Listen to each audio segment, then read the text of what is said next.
the forbidden land of Agartha and the Thule secret society.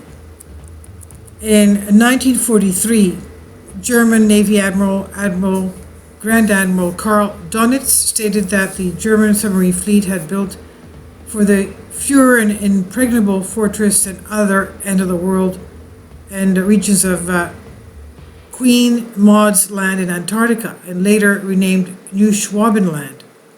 According to German naval architects in the archives, 2 months after Germany surrendered to the Allies in April 1945, the German submarine U-530 left the port of Kiel bound for Antarctica.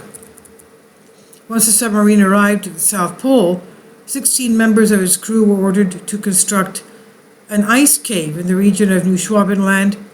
The German U-boat then entered the Argentinian port of Mar del Plata and surrendered to authorities. In August 1945, 1 month and 7 days after the surrender of U-530, U-977 also entered the waters of Mar del Plata and surrendered to authorities.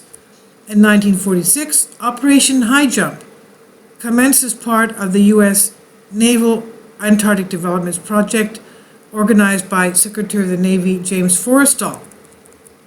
The task force consisted of over 40 ships, including 2 destroyer-class vessels and the aircraft carrier of USS Philippine Sea, and a number of planes that were outfitted with a trimetricon, that's a secret spying camera, a magnetometer to record any magnetic anomalies, and the recently developed jet assist takeoffs bottles, or JATO. The bottles JATO, which help with the takeoffs from the short runway on an aircraft carrier or for takeoffs on hard ice. It's been long thought that researchers, the Navy's mapping story was nothing more than a cover to shield the real operation.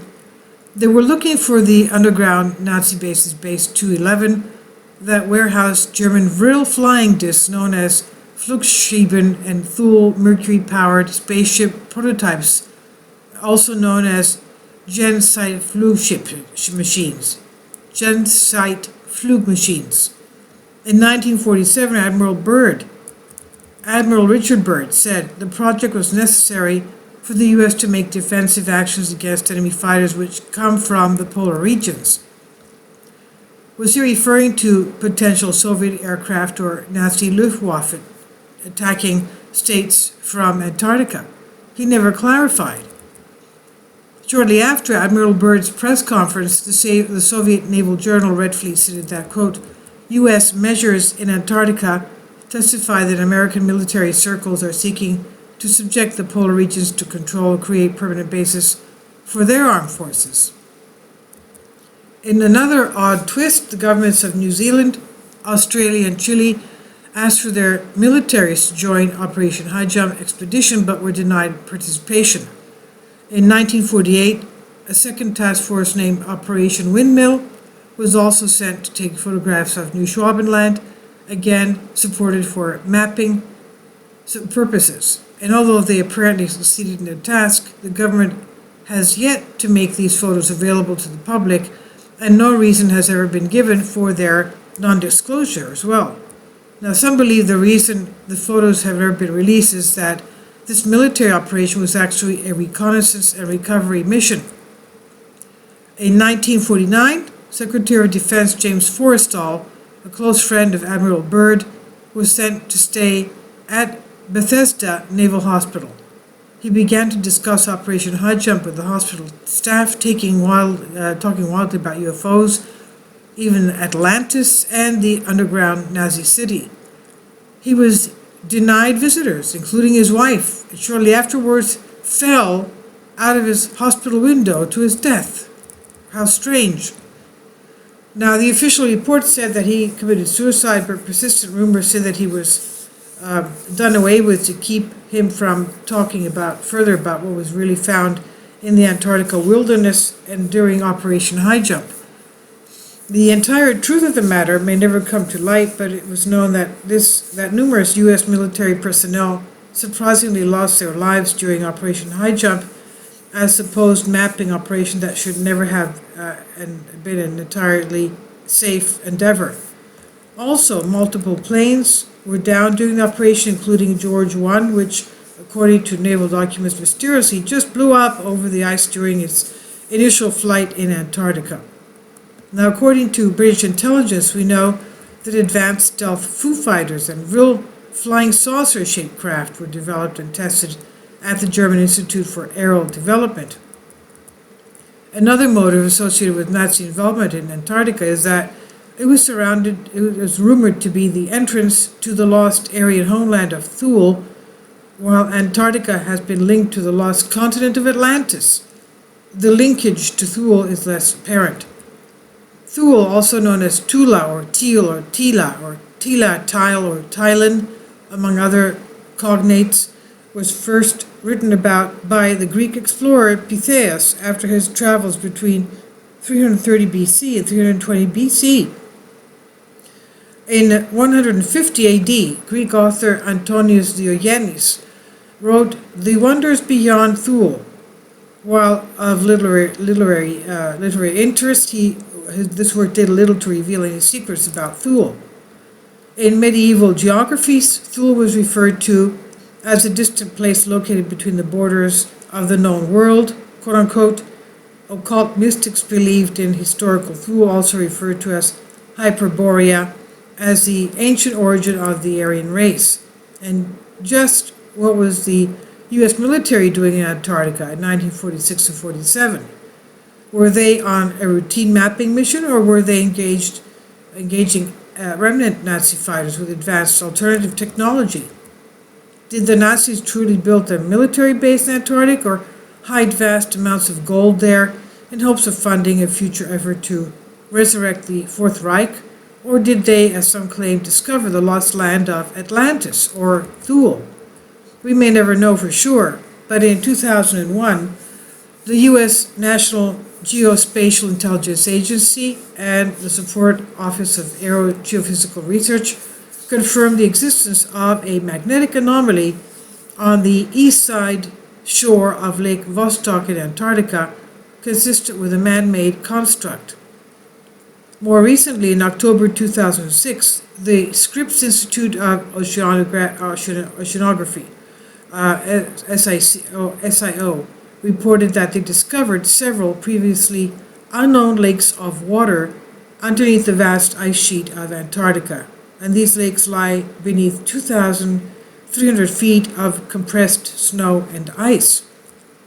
Could this anomaly be part of an underground Nazi base that U.S. agents searched for during Operation Highjump? Something has indeed been discovered in Antarctica. One of the questions that begs to be asked is, did the Nazis find whatever it is first? A book published in 1978 called Secret Nazi Polar Expeditions relates how the Germans had taken a ship with a small airplane on it that they launched from their ship after reaching the ice near Antarctica.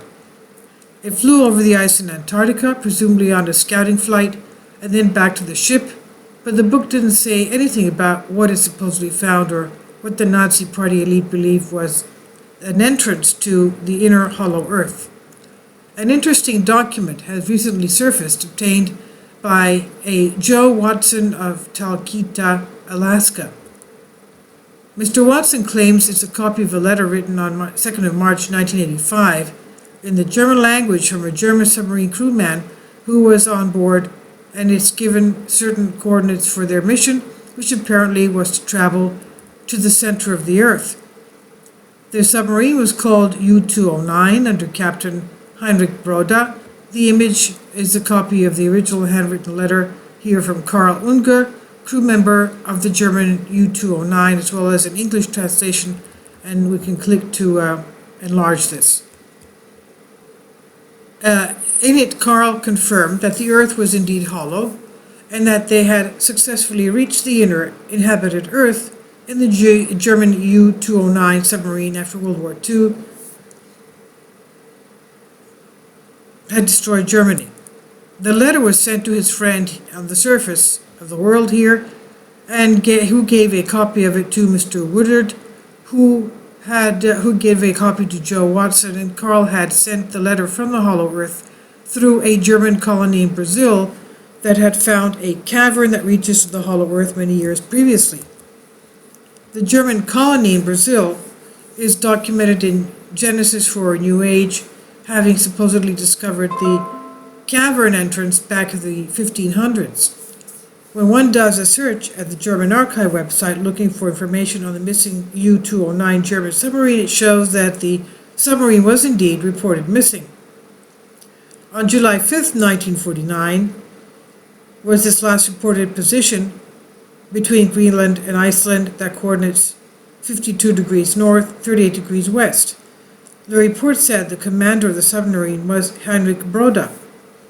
In addition, documents obtained by the Soviets at the close of World War II recently surfaced, which shows a 1944 map from the Third Reich detailing not only the direct passageway used by German U-boats to access the subterranean domain, but also a complete map of both hemispheres of the inner realm of Agartha, the mythical name of the inhabited subterranean world. Now, if that seems too unbelievable, compare with those maps, this map done by the famed Tyrolean cartographer and artist Heinrich Bernen for the National Geographic Society beginning in 1966. The map clearly shows the continent of Antarctica without its cover of ice. The intriguing detail here is that there are underwater passageways that run nearly the entire length of the continent and seem to converge at the exact location identified as the opening to the deeper inner or subterranean earth. And below is a translation of the top secret instructions and specific detailed directions left for the Nazi U-boat captains to follow in order to reach the inner world kingdom of Agartha.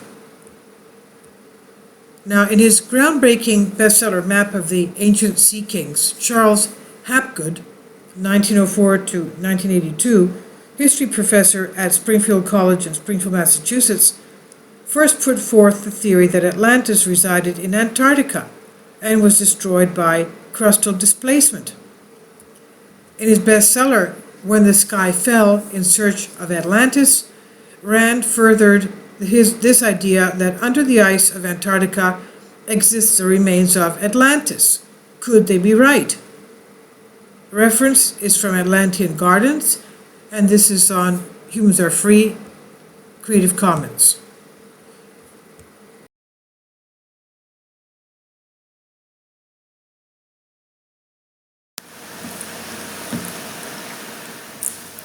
If you'd like to join me on my Patreon account, you will hear content not covered by mainstream media.